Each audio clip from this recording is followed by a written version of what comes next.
If you're looking for validation that your favorite gun is actually great, then you've come to the right place. I stand behind the idea that there is no gun in Valorant that doesn't have a place somewhere, whether it suits a certain player, situation, character, or map. Riot has proven that every gun is going to be useful in one way or another. Today's gun, being the Stinger, is no exception to this rule. Riot has packed one hell of a gun into the game's budget SMG and brings a ridiculous amount of firepower and capability at this price point, with some additional quality of life changes to improve the overall usage experience. Not a believer yet? Keep watching. This is the Stinger.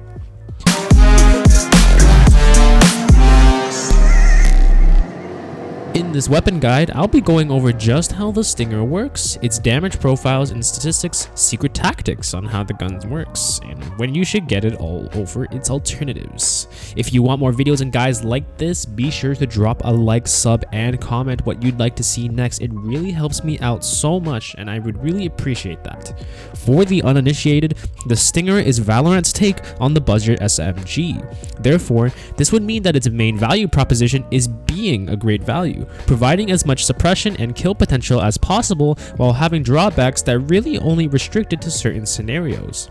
The Stinger not only fills this role excellently, but also is a deadly tool for those who have mastered its alarmingly tough recoil control. It costs 1000 credits, and you will probably recognize it for its surprisingly high kill potential and tendency to run out of bullets. It is the fastest firing weapon in the game, firing at a zooming 18 rounds per second with low wall penetration, and only has 20 bullets in its magazine, so you will quickly have to reload after short engagements. Although the Stinger does not deal the most damage per shot, it makes up for this with just how many bullets it can get out and can quickly melt through enemies. The Stinger also has an interesting alt fire feature that allows it to zoom in by a 1.15 times zoom when scoped and shoot in 4-round bursts with a minor recoil reduction. Now, although this gun may sound great on paper, and in reality it actually is a great gun for the price, it has quite a tough learning curve because of how extremely punishing its recoil can be and how you can quickly feel like it's a little bit useless. If you've used the Stinger, you might find yourself running out of bullets on the gun more quickly than you would on some of the other guns in the game, and what you're feeling is absolutely how the gun should feel. The Stinger is greatly gated by its relatively low amount of bullets considering how fast it can fire them. Firing 18 bullets per second when you only have 20 means that you can really only take short engagements before having to reload. Thankfully, the Stinger does have a higher than average reload speed, but this does not fully remedy the problem that the gun has. In addition, the Stinger is one of the few guns in the game that you can fully run out of bullets on. I'm talking like 0 in reserve, the tank being empty, the works. The Stinger only has an extra 60 bullets in reserve, so if you're taking multiple engagements or are trying to pressure fire in certain scenarios, you can actually run dry if you're not careful. If you're using it right, you'll more than likely get a kill and just get another gun before you have to worry about this, but sometimes you won't, and you'll be dying inside when you have to pull out your pistol. This is actually very viable as you can out DPS assault rifles in close range engages because of how fast the Stinger just rips bullets. Just remember to try and force yourself to be in these closer ranges or you're going to have a bad time. The Stinger has a very large but predictable spray pattern when you just let it rip. It tends to make the shape of a 7, making a turn after the first 10-ish bullets. So although the spray of the gun is very large, it is controllable to a certain degree, making both short and medium range engages perfectly viable for the gun. This point is further made due to the fact that the Stinger also has an ADS mode.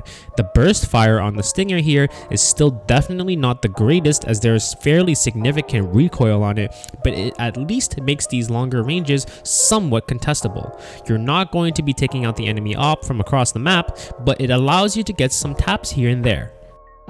When it comes to budget options in the game, you actually have quite the variety to work with, and this is where the Stinger comes into a lot of competition with other guns. Being priced at a juicy 1000 credits, it can be a great value for eco-type rounds.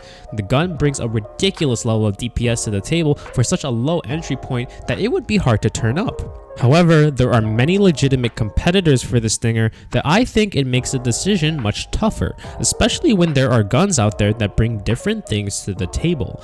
For example, the Bucky brings a high level of burst potential and ridiculous damage at the same around effective ranges as the Stinger, while guns like the Sheriff and Marshal simply outrange it and shine in their ability to properly contest bigger guns that they might face.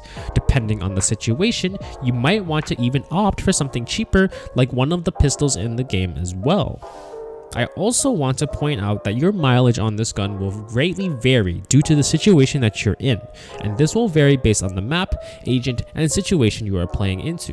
Naturally, the more that you can close the gap between you and your opponent, the better of a time that you will have with this gun. So if you're playing Bind or Ascent, any map for that matter with longer engages, you might have to stray away from the Stinger and go for the Sheriff or Marshal instead, especially if the enemy is also playing their ranges.